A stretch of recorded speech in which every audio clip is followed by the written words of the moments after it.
There was chaos in the nation's capital today because of a massive chemical fire.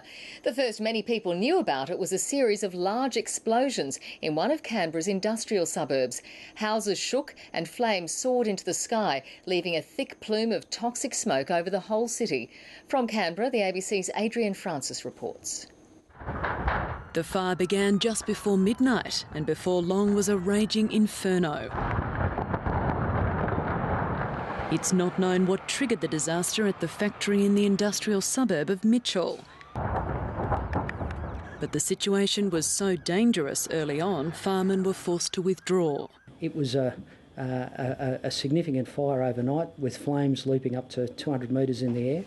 A 10-kilometre exclusion zone was established and roads were closed. For the first time, emergency services used social media to issue some public warnings. More than 200 people camping at the nearby exhibition ground were evacuated. Got to the showground, couldn't get in actually. It was really distressing to think that the horses were left in there. You could hear the bangs and the explosions. Yeah, and the horses were flipping out. The government says half the territory's public schools and many independent schools were closed today. Fortunately, buildings either side of the site were unoccupied. There's only two very minor injuries. One was smoke inhalation by a security guard. But there are concerns about chemicals stored at the factory. Polychlorinated biphenyl.